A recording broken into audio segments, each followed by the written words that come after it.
Today, we're diving deep into the Viltrox DC-A1 on-camera monitor. This is Viltrox's latest ultra-bright 7-inch monitor. It has a large display, 2800 nits of brightness for outdoor shooting, and pro monitoring tools, all for under $300. With everything you're getting, this might be the best budget monitor of 2025. Let's start with everything you get in the box.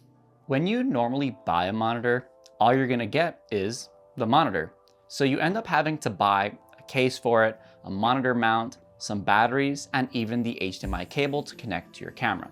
But that's not the case with the Viltrox DC-A1. You get the Viltrox DC-A1 in this rugged carrying case that is actually really nice and durable. Inside, you get all the accessories you need to get started using this monitor. And that includes the monitor mount with locking pins, one HDMI to HDMI, and they even give an HDMI to mini HDMI cable, a USB-A to USB-C cable, the monitor itself, a USB-C rechargeable NPF battery, and a collapsible sun hood. The fact that you get all this included with your purchase is a huge plus and means you can use this monitor as soon as you get it. To power the monitor, you can use NPF batteries, a DC input, or even a USB-C cable. This is pretty rare in monitors and makes powering the DC-A1 quite customizable. I like to pair it with a V-mount battery for all-day shooting and just using either the USB-C cable or the DC-in port. And all you need to power it on is to move the switch on the side from off to on. This is so much easier than having to hold a button down and waiting for the monitor to power on. Because sometimes with that method, you're not even sure if the monitor is powered on or not, especially because the battery might be dead. So let's go over the ports and the keys on this monitor. You have an HDMI in and HDMI out port. This monitor unfortunately does not have SDI ports, so that may be a deal breaker if that's what you need for your setup. On the bottom and the side of the monitor, you have 1/4-inch screw holes with relocating pins.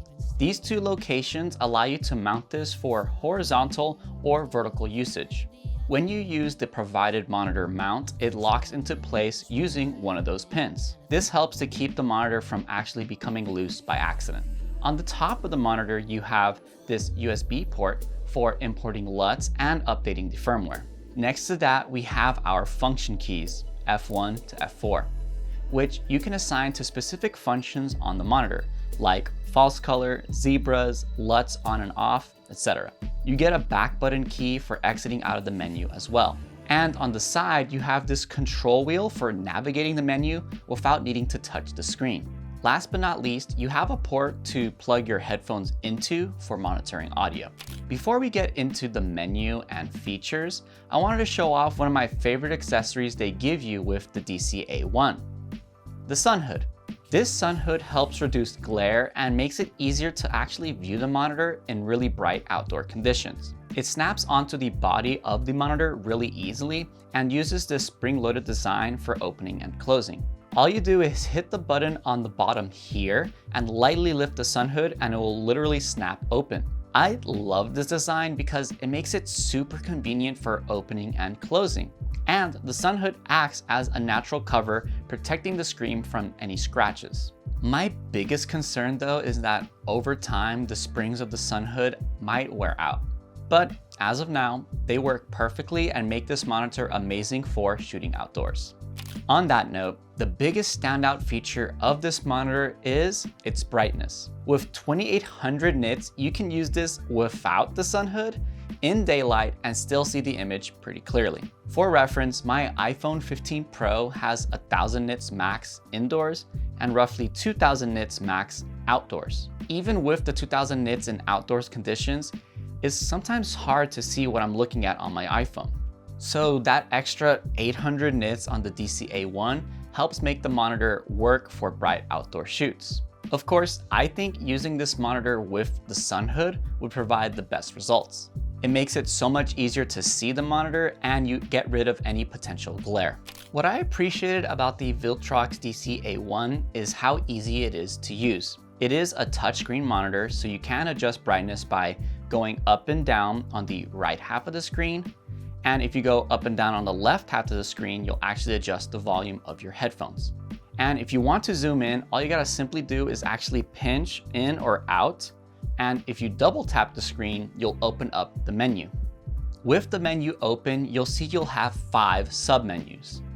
Starting from the top, we have our waveform menu.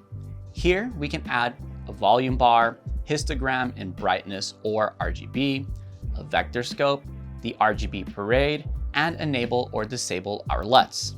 You can choose to turn on all of the waveforms, which is a cool way to get a detailed overview of your image.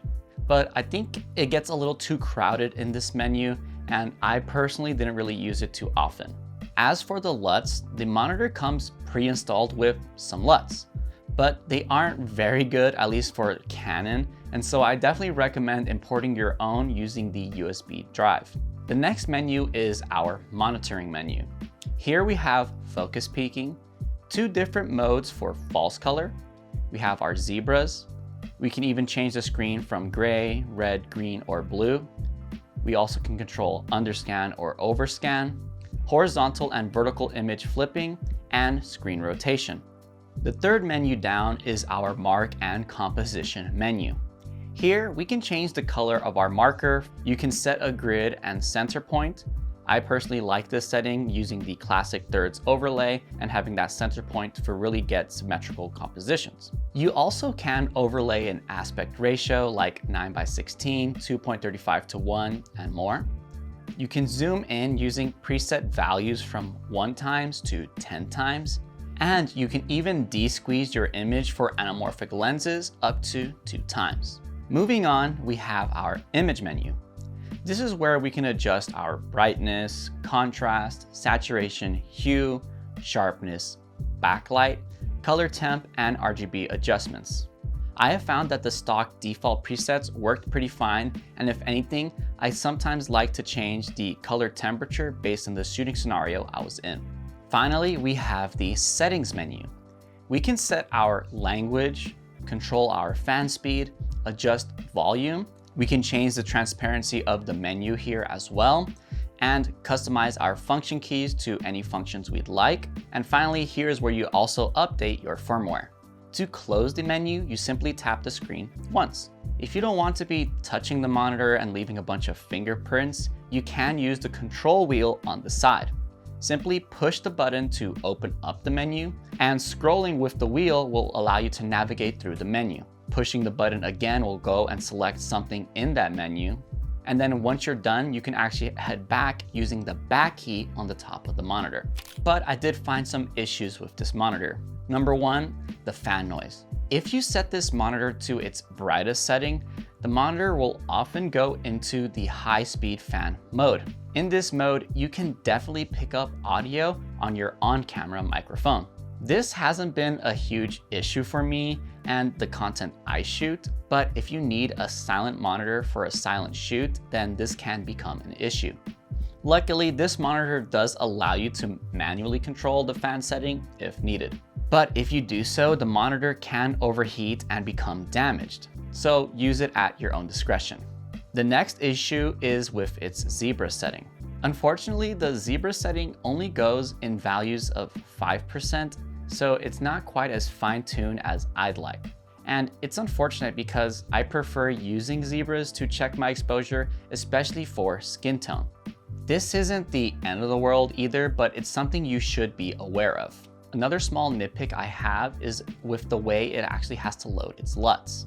LUTs have to be loaded using a USB-A drive with a FAT32 formatting. Unfortunately, I don't really have that many USB-A drives anymore, especially now that I pretty much converted most things to USB-C. And so I had to go digging around finding this old USB-A drive that I then had to format and then put the LUTs on and then plug it in to actually load it into the monitor. I was pretty used to loading LUTs using like an SD card, which I think is a lot more convenient. And again, this might not be an issue for you, but I personally found it somewhat annoying and inconvenient. So who is this monitor for? This monitor is for anyone looking to upgrade from using their camera's monitor without necessarily having to break the bank.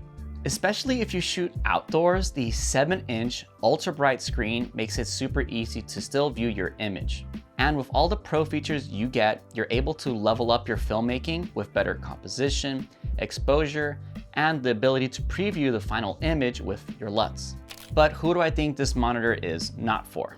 Most likely, this isn't going to be for high-end productions. Although I love this monitor in the last month I've been using it, it doesn't have any advanced features you might expect at a high-end production, like that SDI input, 10-bit color depth on the monitor, and some finer exposure tools like with that zebra setting. All in all, I was really impressed with the Viltrox DC-A1. In my experience, I really enjoyed using this monitor both in the studio and out in the field outdoors.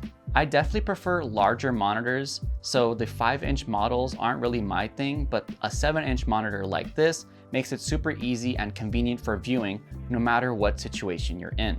And with all of its powering options, I didn't have any issues powering this monitor and getting it set up with my rig. If you're in the market for a budget-friendly, large 7-inch ultra bright monitor, then I highly recommend the Viltrox DC-A1. If you'd like to pick one up for yourself, there will be an affiliate link in the description as well as the pinned comment. Using these links is an easy way to help support this channel at no extra cost to you. But what do you think? If you have any other monitor recommendations, leave them in the comments section below. If you liked this review, you can check out my latest gear review video here. Thank you so much for watching all the way until the end. I appreciate every single one of you who do, and I'll see you in the next video. Peace.